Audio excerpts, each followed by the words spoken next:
Remember in 2019 when we used to crib about going to work every single day and we used to daydream about how wonderful it would be to work within the comforts of your own house? Well, now everyone is working from their house and everyone is stressed and they don't know why.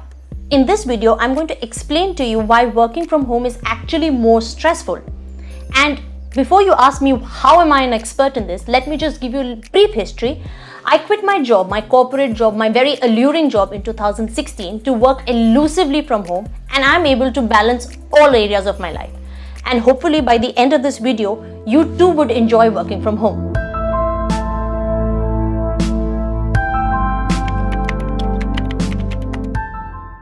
Hi guys, welcome to my channel. My name is Akansha. Basically, in this channel, I talk about holistic health and I sprinkle a little science over it. Now, let's just get straight into the video. Why is working from home more stressful? When you used to go to office, you had known enemies. Now, what do I mean by known enemies? These were areas of your life that were particularly stressful, so you knew that you had to safeguard your mental health about them. When you used to complain about these areas, you used to feel better. Now, for example, your long commute, your toxic colleagues, or your evil boss, whatever the situation is, you knew that you had to protect yourself from that. And this is the reason why your office is actually stressful. Now, when you're working at home, you are conditioned to believe that your house is the ultimate comfort. Because movies and everywhere, people keep saying home sweet home, or in the movie Wizard of Oz, Dorothy's like there's no place like home. So you start to believe that there's nothing in your house which is not comfortable. So you don't realize what your enemies are. Plus, because majority of us have spent majority of our lives working in the office or spending time in college or whatever, we haven't really invested in our home environment. And that is why our home environment is not really a sanctuary. Now, there are other reasons why your home environment or your house is so stressful, and I'm going to list them all. The first reason is lack of structure. Now, what used to happen when you used to go to office, that you had a particular work routine that you had to follow. Like, so for example, if you had to leave for a meeting at 9 and if you had to arrive at 9, you would leave home by 8:30. Even the laziest person would get up at 8, have a hurried breakfast or do some kind of a workout or whatever. And they would leave the door by 8:30. Now, because you had 1 hour before your meeting, your brain would have the time to prepare for the stress of that work. You would set into your routine and the routine would provide you comfort. But here at home, you just wake up. If you have a meeting at 9, majority of the people, they get up at 8:45 or 8:50. They just rush to the bathroom, wear a t-shirt, just, comb their hair and just sit in front of the laptop. They're not really mentally prepared for the stress of the work. The lack of structure also means that when you're working from home, you have a specific routine, like you have a coffee break at a particular time, you have set hours for lunch, and you finish work by a particular time. But what happens when you're at home is that because of the lack of structure, you start pushing your schedule. Now, this could be because of different factors. Maybe your family doesn't understand. Maybe you have to do your household chores. It doesn't matter. But you don't have lunch at a particular time. You don't finish work at a particular time. You don't go to sleep at a particular time. So your entire day goes into a blur. You really don't differentiate into the different categories and you feel so tired at the end of the day because you're not really taking care of yourself. Now, the second reason is that there are so many distractions in your house, and that is the reason why there is a lack of structure. Now, obviously, you know that there are many distractions such as your phone, the Netflix, your TV, so many things. But there are distractions that you don't even think about. For example, you're working in such a situation that your laptop is positioned and you're facing your bed, right? So if you're facing your bed, you're constantly thinking, maybe I should lie down. Maybe I should just lie down for some time. Maybe I should take a little nap. And you know how that goes. You take a little nap, you wake up 2 hours later and you're absolutely flustered because you don't know what to do. You've missed your deadlines and everything. There are other distractions also. You have to do chores, you have to manage so many things. Maybe you have kids and you really can't focus on your task. You don't have that specific thing to focus on your task, and that is why your productivity decreases. The third point is social isolation. Like I told you that you have known enemies in your office, you have known friends, which means these are relieving factors which help you deal with the stress of the office. For example, maybe you have a friend that you chat with, or maybe you have someone who's not even in your office but you meet for lunch. Certain things that keep your office life exciting.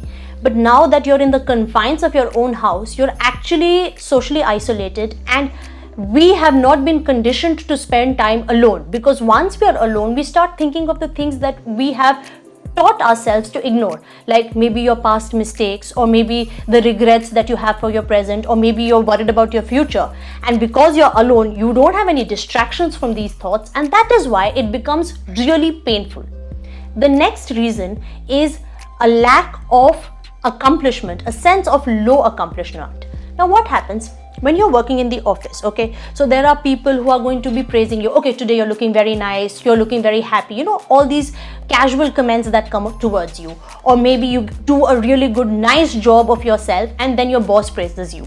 So you feel really good about your work, you feel really motivated to work. Here there is no external sense of motivation. Moreover, your productivity is already decreased because you have no structure, you have so much distractions in your life, and you're not able to focus, you don't have time, and you're socially isolated. So you're not even able to give your 100% to the job, your productivity is done, and you start to think, is this job really getting difficult? Am I not worth this thing? Am I not capable enough or competent enough to do this job? And these questions, they start to build in your mind, and this pushes your sense of accomplishment, your sense of self-esteem downwards, and you feel really bad.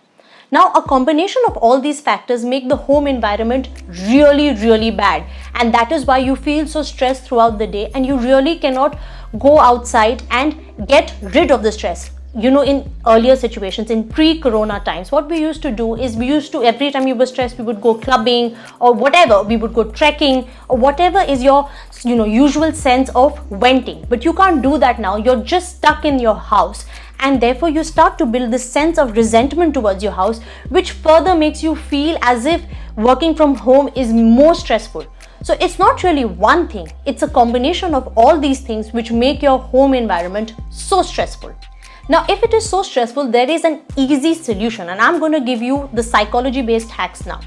The first thing is, and I know you already know this, is that you have to organize your life. You have to declutter everything. Now, I know most of you are rolling your eyes and they're like, of course we know that. No, you do know that, but it's just not like waking up early. It's just not about going to sleep early. It's about doing specific things at specific periods of time. And you need to delineate. You need to separate your work life and your personal life. For example, you need a specific table or a specific place where you work. You need to change your clothes. You've heard of that saying that dress for the job that you want and not the job that you have. Why do they say that? Why should you not work in your PJs? Now, in psychology, there is this theory known as association theory. What this theory actually says is that when two things come together in combination, many times your brain or your subconscious mind starts to make associations between them. Now, for example, you see your bed and you feel sleepy. If you start working in your bed, your mind gets confused. Is this a place for rest and relaxation, or is this a place for work? So you really don't understand.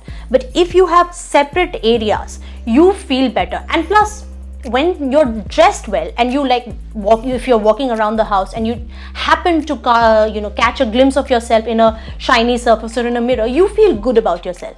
If you look at yourself and you're slobbily dressed, you feel uncomfortable, you feel like I'm a slob. You start to make these associations. If you're dressed well, you think well. The second most important thing is to reward yourself. After you've made a nice schedule and after you've done all these good things and you've stuck to your schedule, you need to reward yourself, because this creates a positive reinforcement in your mind. Once you reward yourself, you start looking forward to it. Now, I'm not talking about the specific rewards. I'm not talking about the traditional things. Don't go out for ice cream. Don't, do these things which are very traditional. Do something. Now, here's the brain teaser. Here's the googly. Do something that you could not do in the office. And that is why your brain starts to think that, okay, working from home, it's actually good because she's able to do these things that she could not in the office.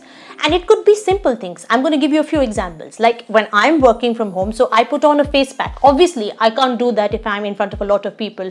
Or I put on this productivity music that my husband absolutely hates and I blast it out. Or I, fold my legs and I sit at my desk, because I can't do that. People would judge me if I'm doing that, but I'm actually comfortable working like that.